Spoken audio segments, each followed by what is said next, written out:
Hello, good afternoon, Miss Lady. My name is Lisette de Leon, and I am currently studying the course of Phonetics and Phonology. Today I'm going to talk about chapters 8 and 9. The topics are intonation and pronunciation, some perspectives. At first, it's important to mention about what intonation is. It is how we change and vary our pitch to communicate meaning. When we listen to people speaking, we use clues from the intonation, to understand and interpret what we hear. Intonation works together with other important elements, such as pace, volume, pulsing, stress, and emphasis, to help us express the deeper meaning behind our words. Now, as I said before, one of the most important skills in learning English is the pronunciation. Many students do not feel comfortable on speaking a foreign language because they are afraid of how they pronounce words incorrectly. So in the last chapter, we saw the phonemic chart, which is an elemental tool to get a better pronunciation. Now I'm going to explain my leaflets over here. I'm going to start first of all with the subject of intonation. This is the front part and the subtopic, intonation. Okay, let's see. There is a widespread conscious about its significance in successful communication. But what about intonation? The widespread conscious as to it's important, it's not difficult to explain. English, as with any other language, has certain intonational patterns that in many circumstances cannot be ignored. In a standard English accent, the signal to end a conversation is to end the utterance on a falling tone, suggesting that there is no more to say. This is a cover. You can see my full name, the subject, Phonetics and Phonology, the chapter and the references. This is my cover. Okay, let's go to inside the leaflet. Tone and pitch. The prosodic features of pitch, loudness, and length are particularly important. They work together in giving certain syllables prominence over others. Intonation is often called speech melody because it has different tones, and it is important in linguistics to distinguish between tonal and intonational languages. The most important aspects are level tone can be significant but in limited context. Other non-pitch variables can also affect our perception of the speaker intention, such as voice, quality, and timbre, speed, and volume. Rising and falling tones have fairly clear functions. We have some important elements here. The fall. The fall assumes a simple monosyllabic utterance such as yes is more or less neutral in function.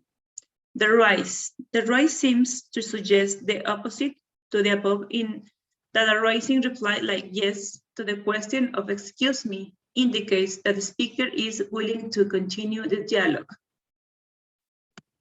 Okay. Finally, we have the tone unit.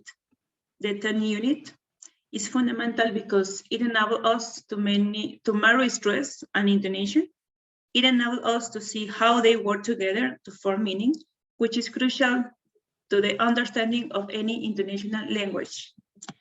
Crystal's 6 Functions of Intonation, 1987, they are useful as umbrella points of consideration to cover a multifaceted area.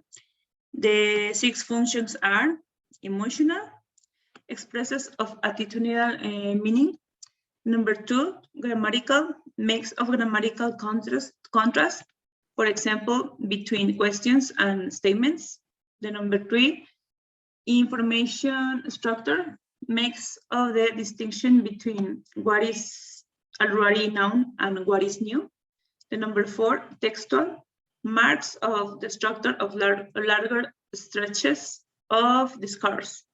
The number 5, psychological, organizes the discourse into units that are more easily perceived or memorized. And number 6, indexical, marks of personal identity or group membership.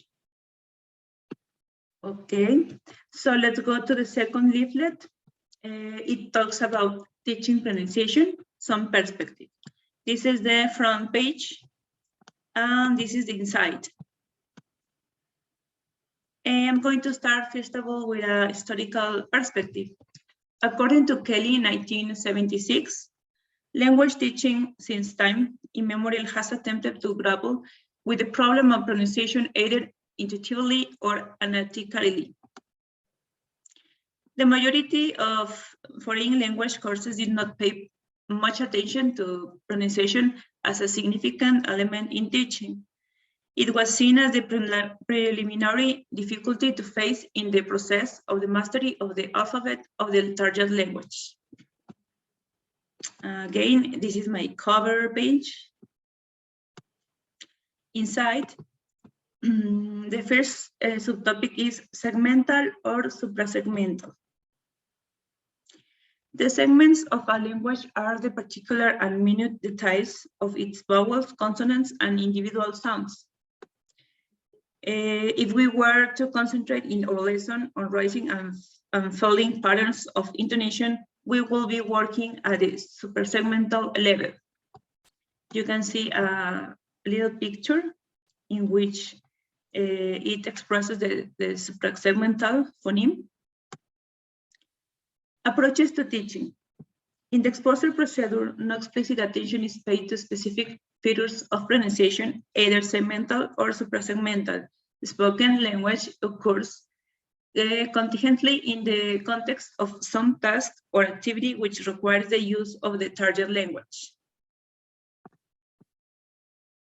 In teaching contexts where it is felt that exposure can safely include production, efficient communication is the priority. With exposure, the assumption is that students make sense of the distinction presented to them, either by inference or by imitation. With explanation, the assumption is that the above will not necessarily happen without help, and that consequently, we should make students aware of phonetic and phonological facts. Okay. Consciousness raising. Consciousness raising in pronunciation is considered from two related perspectives. The number one includes focusing on learners' perception of an attitudinal feelings towards pronunciation. The number two focuses on specific pronunciation areas themselves. An important information is that students are asked to ponder on their pronunciation needs and to clarify their attitudes to the topic. Finally, a segmental problem.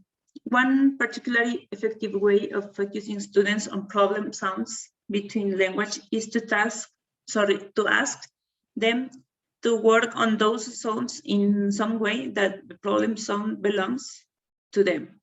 In the confidence book, Rimbolkri M. Davis, 1990, there is an extraordinary activity called Sounds as Gifts, where the students are asked to stand in a circle and one student is asked to pronounce a word into their cupped hand. So these are my two leaflets. And well, as a conclusion, I can say that it is very important to encourage our students to practice pronunciation, to get more practice, to speak with their family, with their co-workers,